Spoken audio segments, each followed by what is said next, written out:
Hello friends, welcome to our channel study adda prep with us. आज हम ग्राम समाज एवं विकास व कृषि विज्ञान से क्लास फर्स्ट चैप्टर ग्रामीण क्षेत्रों से संबंधित महत्वपूर्ण विभाग को प्रिपेयर करें। ठीक है, इसमें मेरा पहला टॉपिक क्या होगा? ग्रामीण क्षेत्रों से संबंधित महत्वपूर्ण विभाग। वेट, मैं पेन ले लूँ थोड़ा सा। ओके। हाँ, ग्रामीण क्षेत्रों के विकास के लिए राज्य सरकार एवं केंद्र सरकार द्वारा अनेक कल्याणकारी योजनाओं का निर्माण किया जाता है। इन योजनाओं का क्रियान्वयन ग्रामीण क्षेत्रों से संबंधित महत्वपूर्ण विभागों से संबंधित अधिकारियों व कर्मचारियों के माध्यम से किया जाता है, जिसका विवरण निम्न है। ठीक है, पहला हमारे इसके अंदर कौन आता है? खंड विकास अधिकारी, मतलब कि ब्लॉक डेवलपमेंट ऑफिसर। अब इसके कुछ पॉइंट्स हैं। खंड विकास खंड का मुख्य कार्यपालन अधिकारी कौन होता है? इसका कौन कार्यपालन अधिकारी होता है? खंड विकास अधिकारी। ठीक है, उत्तर प्रदेश लोक सेवा आयोग द्वारा चयनित खंड विकास अधिकारी का प्रशिक्षण कहाँ पर होता है? तो इसका प्रशिक्षण कहाँ होता है? ग्रामीण विकास संस्थान में। एक विकास खंड के ग्रामों के विकास की जिम्मेदारी किस पर निर्भर करती है? खंड विकास अधिकारी पर उस ग्राम के विकास की जिम्मेदारी डिपेंड करती है, निर्भर करती है। अब खंड विकास अधिकारी के प्रमुख कार्य, उनके मतलब कि प्रमुख कार्य क्या क्या है? पहला पॉइंट, खंड विकास अधिकारी सरकार द्वारा चलाई जा रही योजनाओं का क्रियान्वयन की समीक्षा करता है। ओके, वह उच्च अधिकारियों के निर्देशों के अनुसार कार्य करता है। वह अपने विकास खंड के कार्य प्रसार अधिकारियों की सहायता से पंचायत समिति द्वारा निर्धारित निर्णयों का क्रियान्वयन करता है। वह विभिन्न एकीकृत योजनाओं तैयार करता है तथा उनका क्रियान्वयन करता है। वह इन योजनाओं का हिसाब किताब तथा लेखा तैयार करता है। खंड विकास अधिकारी ग्रामीण जनता के लिए सरकार के रूप में भूमिका निभाते हैं तथा ग्रामीणों के प्रत्यक्ष नियंत्रण में रहते हैं। अब वह अपने विकास खंड के समस्त कार्यों, प्रगति आदि से समय समय पर अपने उच्च अधिकारियों को अवगत कराता है। खंड विकास अधिकारी खंड के विकास से संबंधित प्रशासनिक स्टाफ के कार्य कुशलता में वृद्धि के लिए अनेक कदम उठाता है। वह जन शिकायतें सुनता है तथा उनके निराकरण की उचित योजना बनाता है। एक विकास खंड के ग्रामों का विकास खंड विकास अधिकारी पर निर्भर करता है। ठीक है, अब आपका इसके अंदर लेखपाल कौन होता है? लेखपाल आपका कौन होता है? ठीक है, लेखपाल गांव स्तर का लेखपाल आपका क्या है? गांव स्तर का सरकारी कर्मचारी होता है। इंपॉर्टेंट नोट है, लेखपाल गांव स्तर पर सरकार का प्रतिनिधि होता है, मतलब सरकार की तरफ से वह आपके लिए बोलेगा। ओके, 1906 तक इसके कार्यों का भुगतान गांव द्वारा स्वयं किया जाता था, लेकिन अब इसको सरकार द्वारा वेतन दिया जाता है। इसके अधिकार में एक या दो गांव आते हैं। पहले 1906 के पहले क्या होता था कि लेखपाल को उसकी पे कहाँ से मिलती थी? गांव से मिलती थी। लेकिन अब 1906 के बाद क्या हुआ? अब इसको सरकार गवर्नमेंट पे देती है। ठीक है, और इसके अंदर कितने गांव आते हैं? एक या दो गांव आते हैं। अब लेखपाल के कर्तव्य क्या क्या है? वो उनके कौन कौन से मतलब कि प्रमुख कार्य है कि लेखपाल उनके कर्तव्य क्या, किस चीज को प्रेफरेंस देंगे? लेखपाल के पास उसके अधिकार क्षेत्र के गांवों की खेती संबंधित नोट कागजात रहते हैं। ठीक है, उन्हें भू अभिलेख या लैंड रिकॉर्ड, उनके पास रिटन नोट्स होते हैं। ठीक है, उसको क्या बोलते हैं? Land records. यदि कोई किसान अपनी जमीन के संदर्भ में कोई जानकारी चाहता है तो वह लेखपाल को सरकारी शुल्क देकर उसकी जानकारी उपलब्ध कराता है। लेखपाल अपने कागजात में खेत का नाम, लगान, उसका मालिक, उसका नंबर आदि नोट करता है। ठीक है, वह खेतों में होने वाले परिवर्तन के अनुसार कागजों में परिवर्तन करता है। अनावृष्टि, सूखा, अकाल, बाढ़ आदि की जानकारी से वह अपने उच्च अधिकारियों को अवगत कराता है। इसके आधार पर ही सरकार मुआवजे का निर्णय करती है। लेखपाल के पास प्रत्येक गांव का नक्शा होता है। ठीक है, इस नक्शे में गांव के खेत, रास्ते, सड़क, नदी, तालाब, बाजार, मकान आदि अंकित होते हैं। इस नक्शे में खेत का क्षेत्रफल दिया होता है, उसमें से उसका नंबर भी लिखा रहता है। खेत के नंबर की मदद से खेत को पहचानने में आसानी रहती है। लेखपाल का कर्तव्य, इसको ध्यान दीजिएगा, ठीक है। लेखपाल का कर्तव्य है कि वह प्रत्येक वर्ष खेतों की नाप करे तथा कमी बेशी को नक्शे में अंकित करे, ठीक है। किसान के स्वामित्व की कृषि भूमि का निवारण एक रजिस्टर में एक ही स्थान पर खाते के रूप में लिखा जाता है। इसे जमाबंदी कहते हैं, ठीक है। इसकी 2 प्रतियां हैं, तैयार की जाती हैं, जिसकी एक प्रति तहसील कार्यालय में तथा दूसरी संबंधित प्रति लेखपाल के पास रहती है। प्रत्येक 4 वर्ष में जमाबंदी का नवीनीकरण किया जाता है।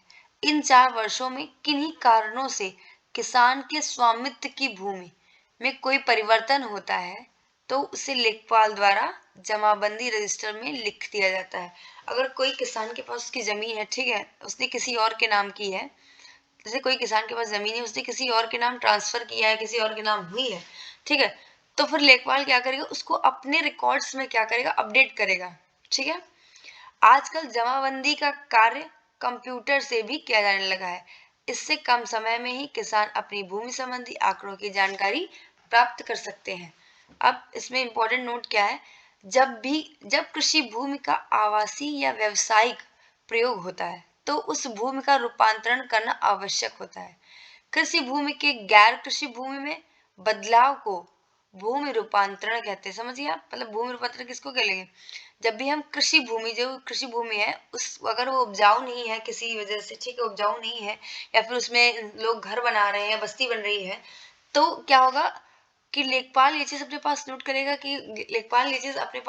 कि ये जमीन इसने पहले इसमें फसल होती थी, अब नहीं है, तो अब इसमें लोग क्या घर बना रहे हैं, ठीक है। तो इसको क्या कहते हैं, भूमि रूपांतरण, मतलब भूमि में चेंजमेंट हो रहा है, ठीक है। भूमि रूपांतरण संबंधी रिपोर्ट लेखपाल अपने उच्च अधिकारियों को प्रेषित करता है। जो उसके उच्च अधिकारी होते हैं वो उसको क्या करता है, वो अपनी डिटेल देता है कि कहाँ कहाँ पे कैसा बन रहा है या फिर कहाँ पे चेंजमेंट हुआ है। अब लेखपाल के कर्तव्य कौन कौन से होते हैं। लेखपाल तहसील से आदेश का कागज प्राप्त होने पर अभिलेखों की प्रतियां प्रमाणित करेगा, डाक तहसील को भेजेगा। लेखपाल भूमापक नक्शे का निरीक्षण तथा संशोधन, खेत का निरीक्षण, फसलों का निरीक्षण, अभिलेख लगान या की भू राजस्व की स्थिति का प्रतिवेदन अधिकारी के आदेशानुसार तैयार करेगा, ठीक है। जैसा उसके ऑफिसर बोलेंगे उसको, वो उस तरह से डिटेल तैयार करेगा। गांव के नक्शे में प्रत्येक क्षेत्र के लिए एक क्रमांक अंकित होता है। इस क्रमांक को खसरे के नाम से जाना जाता है। लेखपाल प्रत्येक वर्ष बोई गई फसलों की जानकारी को इस खसरे में दर्ज करता है। इसी आधार पर सरकार प्रत्येक फसल के अंतर्गत बोए गए क्षेत्र का पता लगाती है। जैसे मान लो लेखपाल क्या है, अपनी उसकी डिटेल्स में वो क्या करेगा कि लिखेगा कौन कौन सी फसल किसने कौन कौन सी फसल लगाई, उस हिसाब से वो डिटेल किसको देगा, गवर्नमेंट को बताएगा कि इतनी फसल इस साल हुई है, ठीक है। तो उस हिसाब से किसकी फसल खराब हो गई तो इस टाइप से गवर्नमेंट मुआवजा प्रोवाइड करती है ना, मुआवजा देती है। इसी वजह से होता है इस प्रोसीजर पे। अपने हल्के के ग्रामों के लिए खतौनी या मौजावार बीट तैयार होता है, ठीक। लेखपाल संदेह अंत तथ्य, अब मैक्सिमम आगे के पॉइंट्स क्या है। लेखपाल का उल्लेख अधिनियम में है, किस अधिनियम में है, उत्तर प्रदेश भू राजस्व 1901 की धारा 23 में, इंपॉर्टेंट है, ठीक है। हाँ, लेखपाल अपने हलके में कार्य करता है, मतलब उसका एरिया है, ठीक है, उसका ट्रांसफर किसके द्वारा किया जाता है, लेखपाल का ट्रांसफर कौन करता है, या तो परगना अधिकारी करेगा या फिर सहायक कलेक्टर द्वारा, ठीक है। लेखपाल के कार्य का विवरण किसमें वर्णित है, लैंड रिकॉर्ड मैनुअल में। लेखपाल जो भी कार्य करेगा या क्या किस प्रोसीजर पे वो कौन किस कार्य को कैसे आगे बढ़ाएगा, ये किसमें लिखा होता है, लैंड रिकॉर्ड मैनुअल में, ठीक है। उत्तर प्रदेश में लेखपाल सेवा नियमावली कब बनी, या 2006 में बनी नियमावली की लेखपाल के लिए कौन कौन से नियम है, ठीक है, ये कब बनी थी, वर्ष 2006 में। अब अन्य तथ्य क्या है, नोट, उत्तर प्रदेश सेवा नियमावली 2006 में लेखपाल का पद राजस्व परिषद के अधीन समूह गा का पद बताया गया है। ठीक है, इस नियमावली में लेखपाल की तो भर्ती और चयन प्रक्रिया व प्रशिक्षण का उल्लेख है। नेक्स्ट पॉइंट क्या है, लेखपाल अपने हल्के के गांव, ठीक है, एक मिनट, हाँ, हल्के के गांव का प्रत्येक वर्ष खेत पर आकार निरीक्षण करता है। इस निरीक्षण को क्या बोलते हैं, पड़ताल। क्या करेगा वो, हर जगह जाकर हर मतलब जो उसका एरिया है वहां पर खेतों के तो जाके वहां की डिटेल लेगा। ठीक है, तो उसको क्या बोलते हैं कि वो पड़ताल कर रहा है, जांच पड़ताल कर रहा है। ठीक है, लेखपाल एक वर्ष में 3 बार पड़ताल करता है। कैसे कैसे, जब पहली पड़ताल कब होती, खरीफ की, जब खरीफ की फसल होती है। दूसरी होती है रबी की, जब रबी की फसल होती है। तीसरी कब होती है, जायद की, जब जायद की फसल होती है। ठीक है, अब खसरा क्या होता है, खसरा क्या होता है, खसरा एक कानूनी दस्तावेज होता है जिसमें किसी गांव की जमीन के टुकड़े, उस पर उगाई जा रही फसल का विवरण होता है। ओके, लेखपाल द्वारा खसरे में कृषि आंकड़े और खतौनी के लिए आवश्यक तथ्यों का उल्लेख किया जाता है। किसमें, खसरे में। क्या, जो भी डिटेल वो फिक्स, जो भी डिटेल वो बनाएगा कि उसे मतलब कहाँ किस गांव से क्या डिटेल प्रोवाइड है, वो किस में वो लिखेगा, खसरे में लिखेगा। खसरे में कुल कितने खाने होते हैं, 22 खाने होते हैं। Too much important. खतौनी में कुल कितने खाने होते हैं, 13। ठीक है, पटवारी शब्द का प्रारंभ सर्वप्रथम किसने किया था, पटवारी क्या है, लेखपाल को पहले पटवारी भी बोलते थे। इसको किसने किया था, शेरशाह सूरी ने। किसके समय में पटवारी का नाम बदलकर लेखपाल रखा गया, चौधरी चरण सिंह के समय में। यह ध्यान रखिएगा, बहुत इंपॉर्टेंट है। किसके समय में पटवारी से चेंज होकर लेखपाल नाम रखा गया, चौधरी चरण सिंह के सरकार में। उत्तर प्रदेश भू राजस्व अधिनियम की धारा 33 में वर्णित वार्षिक रजिस्टर को किस नाम से जाना जाता है, मतलब जो ईयरली रजिस्टर, पहले मंथली बनाया, ठीक है, फिर साल भर में उसको रेडी किया, उसको क्या बोलते हैं, खतौनी बोलते हैं। अब दाखिल खारिज, म्यूटेशन की प्रक्रिया। ठीक है, दाखिल खारिज क्या होता है, म्यूटेशन मतलब जब कभी भूमि के कब्जे में परिवर्तन होता है, इसके अंतर्गत खतौनी में जोतेदार के नाम का परिवर्तन किया जाता है। मतलब जिससे कोई भी फसल है, ठीक है, कोई खेत है किसी व्यक्ति का, वो किसी और के में ट्रांसफर हुआ है, इसका रिटर्न प्रोवाइड किसमें होता है, दाखिल खारिज। मतलब कि हाँ ये खतौनी थी, अब ये किसी और के नाम ट्रांसफर हुई है, उसको बोलते हैं दाखिल खारिज। ठीक है, कृषि वर्ष कब से कब तक चलता है, 1 जुलाई से प्रारंभ होकर 30 जून तक। आपका कृषि वर्ष कब तक चलता है, 1 जुलाई से 30 जून तक। और इसे क्या बोलते हैं, फसली वर्ष भी बोलते हैं। इस डेट से इस डेट तक फसल उगाएंगे, फसली वर्ष बोलेंगे। खसरा एवं खतौनी को सम्मिलित रूप क्या कहते हैं, ठीक है, इसको आप इसका आंसर देखेंगे। ठीक है, खतरा और खसनी के सम्मिलित रूप। भूलेख निरीक्षक कौन होता है, अधिकारी अभिलेख होता है भूलेख निरीक्षक। ठीक है, कानून गो या राजस्व निरीक्षक कौन होता है, ये दोनों पॉइंट्स ध्यान रखेंगे। नोट, भूलेख निरीक्षक का काम लेखपाल के खसरे और खतौनी की जांच करना। अब लेखपाल के ऊपर भी तो कोई उसका मतलब अधिकारी होगा ना, ठीक है, तो वो क्या करता है, लेखपाल ने जो भी डिटेल बनाई हुई है, ठीक है, उसको कौन चेक करता है, भूलेख निरीक्षक। ठीक है, तहसील स्तर पर राजस्व प्रशासनिक अधिकारी कौन होता है, तहसीलदार। ठीक है, कौन होता है, तहसीलदार। आमीन कौन होता है, भू राजस्व की वसूली करने वाला। ठीक है, उसको क्या बोलते हैं, आमीन। तहसील दिवस का आयोजन कब होता है, प्रत्येक माह के प्रथम एवं तृतीय मंगलवार को। अब इसमें क्या है, नोट इंपॉर्टेंट पॉइंट, तहसील दिवस का आयोजन माह के प्रथम और तृतीय मंगलवार को प्रत्येक तहसील में प्रातः 10 बजे से किया जाता है, जिसमें जनता की शिकायतों को सुना जाता है तथा उनके निराकरण के लिए संबंधित विभागों को आदेश दिया जाता है। तहसील दिवस पर जिले के अधिकारी एक जगह पर उपस्थित रहते हैं। अब आपको मेन है आया नेक्स्ट, चकबंदी क्या होता है।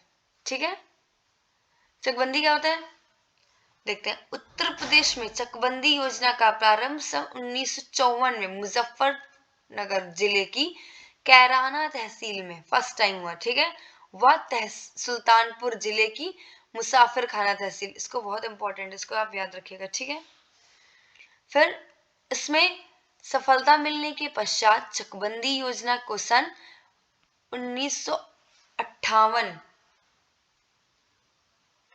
से संपूर्ण प्रदेश में लागू कर दिया गया।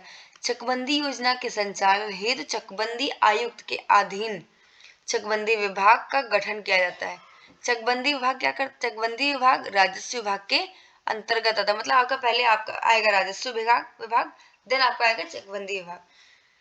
जनपद स्तर पर चकबंदी प्रक्रिया के सुचारू रूप से संचालन हेतु जिला उप संचालक चकबंदी, उप संचालक चकबंदी, सहायक संचालक चकबंदी, बंदोबस्त अधिकारी चकबंदी, सहायक बंदोबस्त अधिकारी चकबंदी, चकबंदी अधिकारी, ठीक है, एवं सहायक चकबंदी अधिकारी, कानूनगो चकबंदी तथा लेखपाल चकबंदी की नियुक्ति कार्य के सापेक्ष किए जाने का प्रावधान किया गया है। ठीक है,